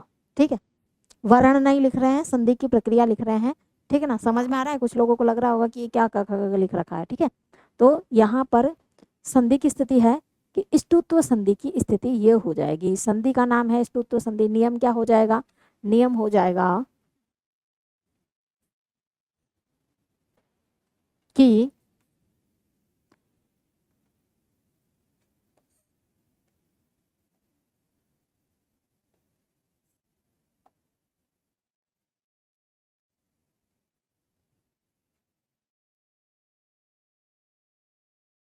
ठीक है, हाँ, कि शकार और तवर्ग के बाद में अगर मूर्धन्य शकार और टवर्ग आए तो अंतिम आदेश मूर्धन्य शकार और टवर्ग हो जाएगा। ठीक है, नेक्स्ट देखिए, कुछ उदाहरण देख लीजिए इसके। रामस धन षष्ठ है, रामस षष्ठ है, तत् धन टीका तत् टीका,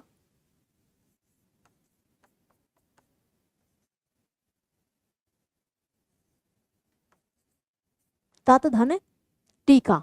ठीक है, यहाँ पर तवर्ग का है प्रथम और यहाँ पर टवर्ग का प्रथम है। ठीक है ना, तो यहाँ क्या हो जाएगा, ये जो त है ना ये भी ट में बदल जाएगा। तो शब्द क्या बन जाएगा, शब्द बन जाएगा त ट, ट को आधा लिखेंगे क्योंकि ट भी आधा ही है ना, और टीका। इस तरीके से लिख दे या फिर आप इस तरीके से लिख दें, दोनों ही तरीका सही है। ठीक है, त टीका। फिर है विष्णु धन नु, विष्णु धन नु, विष्णु,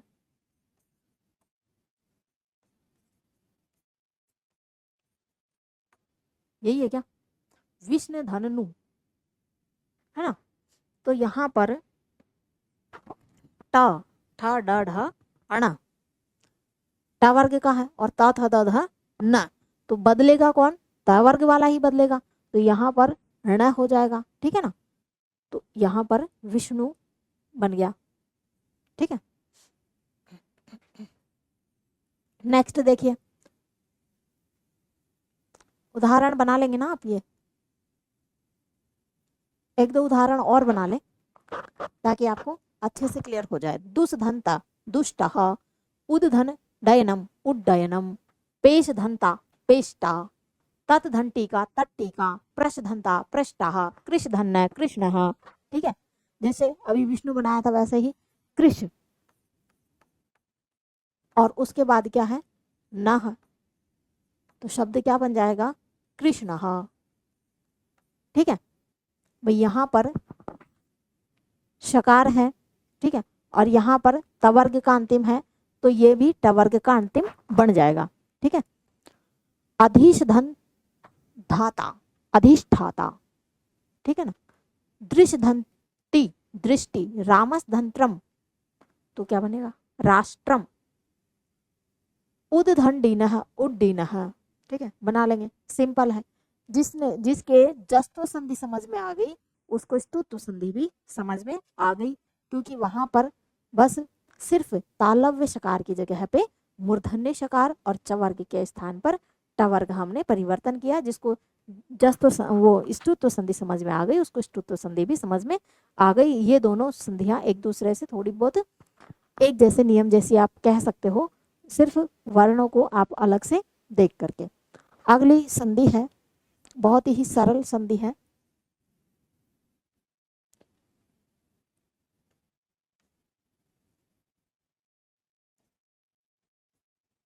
नाम क्या है संधि का, जस्त्व। सूत्र है झलाम जसो अंते, इत्यनेन सूत्रेण पदांते झलाम जस शु, अर्थात पदांते वर्ग से झल वर्ण, झल क्या है 1 2 3 4 वर्ण, और क्या हो श श, तीनों शकार, तालव्य मूर्धन्य दंते और ह वर्ण, च स्थाने ज ब ग ड द वर्णा भवन्ति।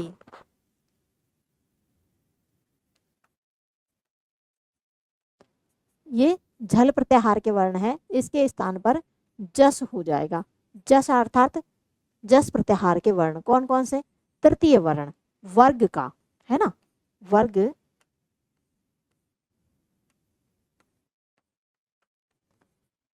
वर्ग का तृतीय वर्ण कौन कौन से हैं, वर्ग के तृतीय वर्ण, पहला वर्ण है ग, है ना, तो ये क वर्ग के स्थान क वर्ग के हिसाब से हमने लिखा, और हम माहेश्वर सूत्र के अनुसार लिखते हैं, तो क्या लिखते हैं ज ब ग ड़ द,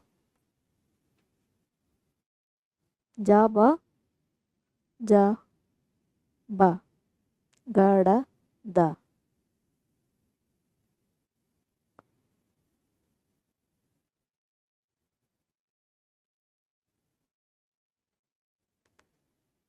हाँ सही है।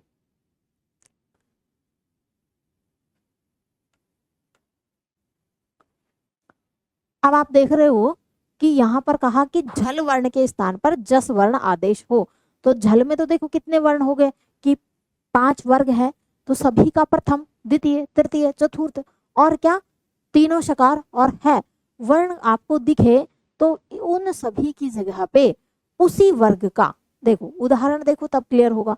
वाक धन ईश है, शब्द क्या है वाक, दूसरे में क्या है ईश है, ठीक है, तो पहले में जो का है, ठीक है, और दूसरे में दूसरा शब्द और पहला शब्द हमने देखा, तो क्या बन गया यहाँ पर वागीश है,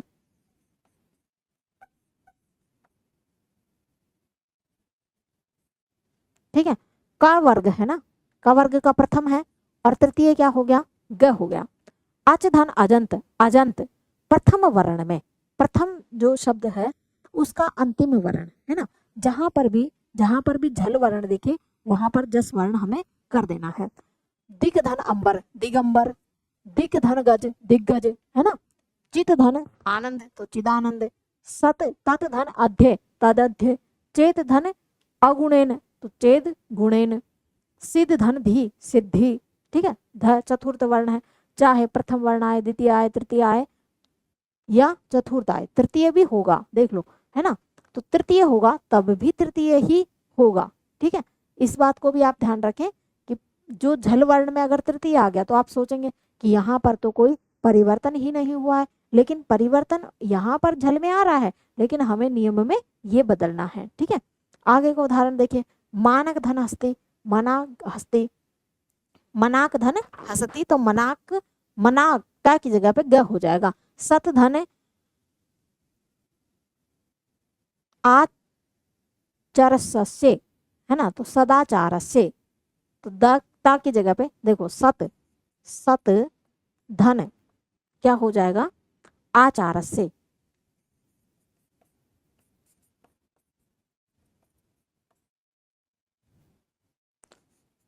ता की जगह पे द हो जाएगा, आगे का स्वर मिला दिया तो सदाचार से बन गया, सदाचार से, ठीक है। सट धन आनंद, इसी तरीके से सडानंद बना लेंगे। जगत धन ईशा, जगदीशा, अगर जगत धन ईशा होता तो भी तृतीय वर्ण की जगह तृतीय वर्ण जगदीशा, ठीक है।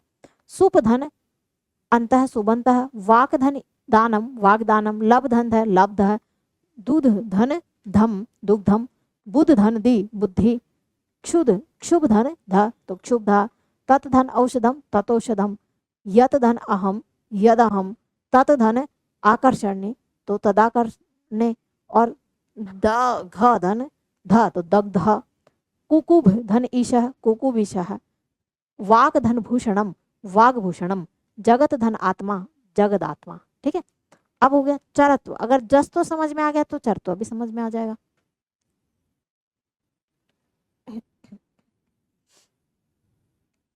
बहुत ही सरल है, इसमें तो हमने प्रथम तृतीय वर्ण किया था, चरत्व में हमें प्रथम वर्ण आदेश करना है। सूत्र है खरीचः, खरीचः इत्यनेन सूत्रेण खरी परे झलाम चरः स्यु, अर्थात वर्ग से, वर्ग खर वर्ण क्या है,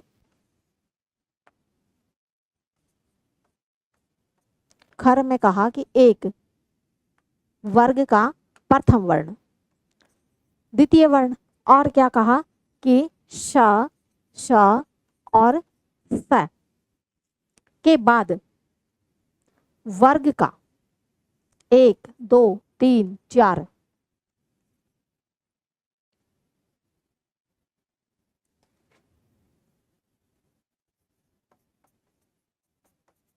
और तीनों शकार हो तो क्रमशः, क्रमशः क च ट त प और श श श ह वर्ण हो जाएंगे। इसके बाद अगर ये हुआ तो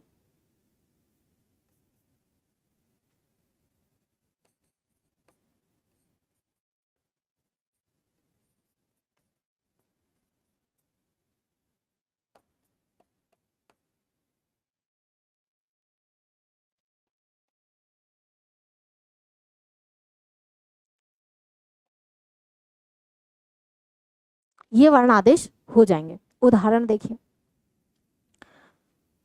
संधि है चरत्व संधि, खरीच इत्यनेन सूत्रेण खरी परे झलाम चरः स्यु, अर्थात वर्ग से प्रथम, द्वितीय, तालव्य शकार, मूर्धन्य शकार, दंते शकार परे यानी बाद में, प्रथम वर्ग का प्रथम, वर्ग का द्वितीय, तृतीय, चतुर्थी, और तालव्य शकार, मूर्धन्य शकार या दंते शकार या हकार हो तो क्रमशः इनकी जगह पर क च ट त प और तालव्य शकार, मूर्धन्य शकार और ह वर्ण आदेश हो जाएंगे। यहाँ पर देखो सद धनकार है,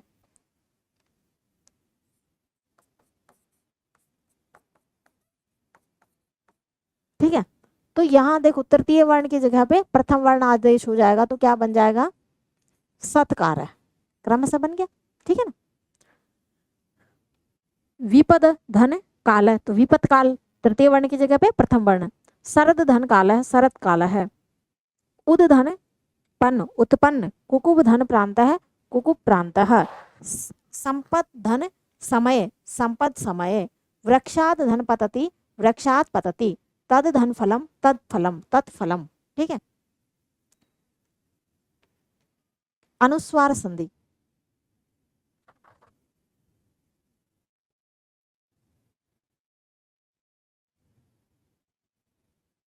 अगली संधि है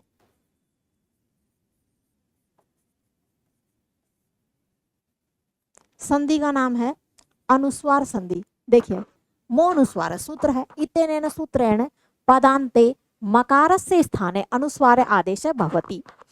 पद के अंत में क्या हो, मकार हो, तो मकार को क्या हो जाएगा, अनुस्वार हो जाएगा। पद के अंत में, पदांत में क्या हो, मकार, तो उस मकार को पदांत यानी शब्द के अंत में, शब्द के अंत में, शब्द के अंत में क्या हो, म हो, तो उस म को क्या बदल देंगे, अंग की मात्रा में, अनुस्वार की मात्रा में बदल देंगे। उदाहरण देखिए, हरिम वंदे, तो यहां पर अनुस्वार हो जाएगा हरिम वंदे। गृहम गच्छति, मकार के स्थान पर अनुस्वार बदल देंगे। ठीक है ना, बहुत सरल है। त्वम धन पठसी, त्वम पठसी, अनुस्वार लगा देंगे। ठीक है। कुशलम ते, कुशलम ते, सभी की जगह पे अनुस्वार अनुस्वार, मैं की जगह पे। बहुत ही सिंपल संधि है कि जहां भी शब्द के अंत में स्थिति आप इस तरीके से देखते हो कि दोनों शब्द है ना, तो यहां प्रथम शब्द का अंतिम वर्ण है ना, वर्ण, अंतिम वर्ण क्या हो गया, मकार अगर हो गया तो इस मकार के स्थान पर हम अनुस्वार कर देंगे। ठीक है, ये ध्यान रखना है। आगे कुछ भी आए, आगे का ध्यान नहीं रखना, प्रथम शब्द के बाद में अगर मैं आया तो उस मैं को अनुस्वार में बदल देंगे। कर लेंगे ना, ये सारे शब्द है जो अभ्यास में आप कर लेंगे। जैसे रामस भज है ना, तो रामस भज, दानम, दानम हो गया तो दानम हो गया, अनुस्वार लग गया। भारतम वंदे, भारतम में अनुस्वार, मैं की जगह पे अनुस्वार लग गया। अहम गत्वा है ना, तो अहम में अनुस्वार लग गया। अहम गच्छ, अहम गच्छ, अहम में अनुस्वार लग गया, मैं की जगह पे अनुस्वार लग गया। बहुत ही सिंपल है, कर लेंगे। ठीक है, आगे चले।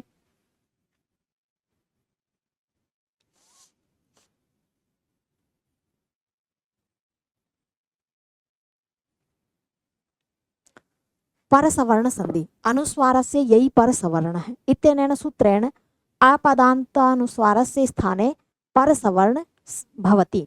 देखो यहां पर क्या कहा कि जो अनुस्वार है ना, इसको क्या कहा, परसवर्ण हो जाएगा। परसवर्ण, जहां भी आपको ये मात्रा मिले तो परसवर्ण का मतलब क्या है कि उसी वर्ण का पंचम वर्ण। परसवर्ण का मतलब क्या है कि वर्ग का पंचम वर्ण, वर्ग का पांचवा अक्षर। ठीक है ना, वर्ग का पांचवा अक्षर, वर्ग का पांचवा अक्षर क्या कहलाता है, परसवर्ण कहलाता है। ठीक है, मतलब परसवर्ण संधि में हम क्या परिवर्तन करेंगे, जहां जहां भी अनुस्वार दिखेगा वहां पर वर्ग का पंचम वर्ण बना लेंगे। जैसे जैसे त्वम धन करोसी, त्वम धन करोसी उदाहरण है। ठीक है, तो यहां पर हम क्या लिखेंगे, त्वं करोसी। अब किसके अनुसार हमने लिखा, त्वं, ये क है, क वर्ग का पंचम वर्ण क्या होगा, क ख ग घ, क ख ग घ ङ, और फिर यहाँ पर अगला वर्ण ऐसे के ऐसा ही हमने जोड़ दिया, तो त्वं करोसी ये हो गया। ठीक है, अलम करोति, यहाँ पर देखो इसी इसमें भी क का जो है, क का पंचम वर्ण क्या हो जाएगा, ये क ख ग घ अंग। ठीक है, तो ये हमने परिवर्तन कर लिया। अलम धन करोति, अलंग करोति, तम धन धर्मम, तन धर्म, त्वं चतुरः, त्वं चतुरः, सब में जो भी वर्ग आ रहा है। अब अम धन वरम, तो अम वरम। ठीक है, पा भा भा भा मा। ठीक है, ई धन गीतम, तो गा का खा गा घ अंग। प्रे धन खा, तो ख वर्ण है, का खा गा घ अंग। ठीक है, कम धन पते, तो पा फा बा भा मा, है ना। इस तरीके से आपको जो भी वर्ग का वर्ण आ रहा है उसी वर्ग का पंचम वर्ण आपको बदल देना है। अगला है विसर्ग संधि। विसर्ग का तो नाम से ही पता चल रहा है क्या, कि जहां पर विसर्ग वाली स्थिति हो वो विसर्ग संधि है। देखिए कैसे, विसर्ग संधि यदा विसर्गस्य स्थाने किमपि परिवर्तनं भवति तदा स विसर्ग संधि इति कथ्यते विसर्ग संधि अधोलिखिता। अब यहाँ पर विसर्ग संधि के अलग अलग भेद है। विसर्ग का मतलब है कि हम किसी वर्ण के आगे इस तरीके से चिन्ह देखते हैं, ठीक है ना, तो इसमें कोई परिवर्तन है ना, तो परिवर्तन है वही तो संधि है, इसमें कोई परिवर्तन है। अब क्या क्या परिवर्तन हो सकता है, यहाँ पर कहा कि पहला परिवर्तन तो सत्व हो सकता है ना, कि तो सत्व हो गया तो नाम क्या हो गया, संधि का नाम सत्व संधि हो गया, ठीक है। अगर जैसा परिवर्तन जैसा काम वैसा नाम, ठीक है। सत्व, अगर विसर्ग का क्या बन रहा है, यहाँ पर स बन रहा है तो सत्व संधि हो गया। विसर्ग संधि, अगर यहाँ पर विसर्ग ही है, ठीक है ना, तो क्या हो जाएगा, विसर्ग संधि। अगर मान लो यहां पर उ हुआ तो क्या हो जाएगा, उत्व संधि।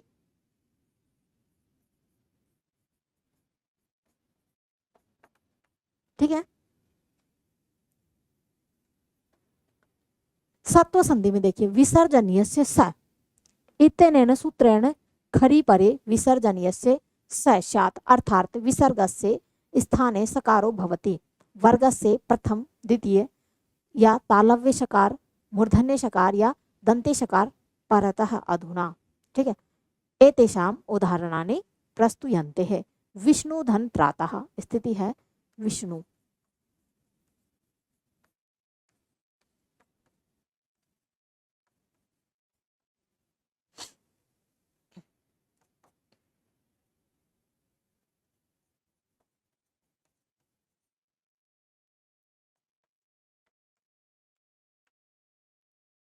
यहाँ विसर्ग के स्थान पर हमने स परिवर्तन कर दिया तो इसका नाम क्या हो गया, सत्व। ठीक है, हम शॉर्टकट में जो हमने ट्रिक बताई थी सारे उदाहरणों में इसी तरीके से क धनचित कश्चित, ठीक है, व्याघ्र धनच व्याघ्राश्च, धान्या धनते धान्यास्ते, इता धन तथा इतस्तता, योजक योजक तत्र योजक तत्र, धनुष धन टंकार है तो धनुष टंकार है। विसर्ग के स्थान पर सभी जगह श है तो कर लेंगे ना, बन जाएंगे सारे।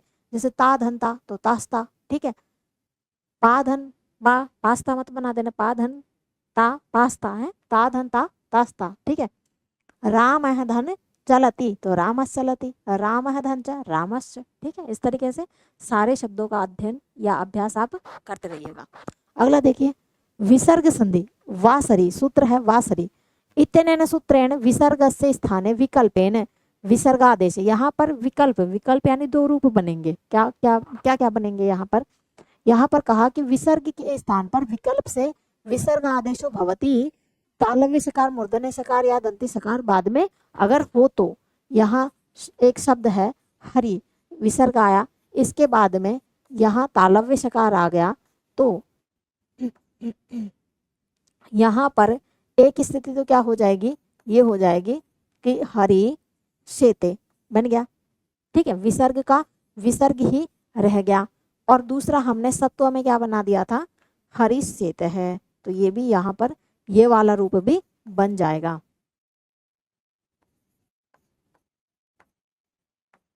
ठीक है, हरिष्येत है। इसी तरीके से राम है धन षष्ठ है, राम षष्ठ है, निधन संदेह है, निसंदेह है, निधन संतान है, निसंतान है, नृप धन षष्ठ है, नृप षष्ठ है, बना लेंगे ना। उत्व संधि, अब देखिए उत्व में क्या परिवर्तन है, सूत्र है अतोरोर प्लूतात प्लूते, इत्यनेन सूत्रेण हरस्वात् अकारात् उत्तरस्य रो रेफस्य स्थाने उकारादेशो भवति हरस्वे अकारे परे सति।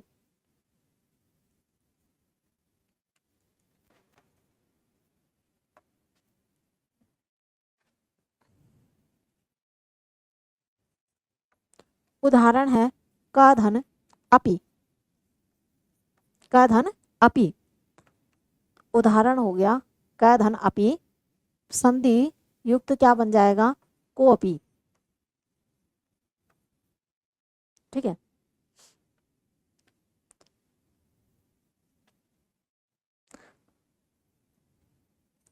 अब यहां पर स्थिति इस तरीके से बनती है,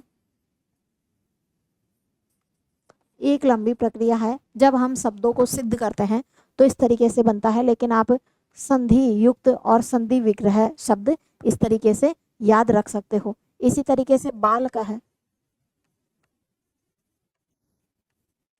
बाल का है धन अयम, बाल का है धन अयम क्या बन जाएगा,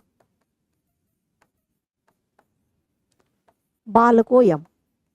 ठीक है, सभी जगह पे उत्त वाली स्थिति बन रही है, बना लेंगे ना। राम है धन अवदत, राम अवदत, राम है धन अयम, रामोयम, गर्दभ है धन अपि, गर्दभोपि, गज है धन अयम, गजोयम, राज है धन अयम, राजोयम, सयत धन अस्मि, सहितोस्मि। ठीक है, पृथ्वीराज धन अपि तो पृथ्वीराजोपि, राम है धन आगच्छत है, रामो गच्छत, अर्थ है धन अस्ति तो अर्थो अस्ति, घट है धन अयम, घटो अयम, सदाचार है धन आगच्छत है, सदाचारो आगच्छत।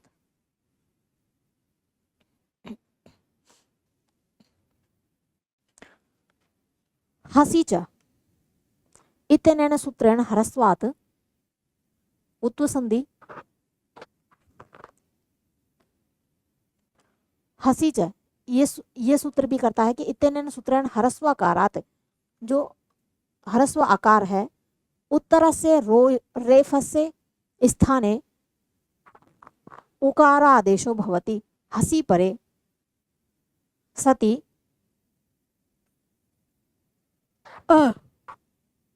हस, हस यानी हस प्रत्याहार वर्ग से तृतीय चतुर्थ पंचम वर्ण ह वर्ण य व र इति सर्वे वर्णाः हस प्रत्याहार अंतर्गतः आगच्छति इति स्थिते विसर्गस्य स्थाने ओकारस्य मात्रा भवति, अर्थात उत्तु संधे अनंतरम गुण संधि भवति।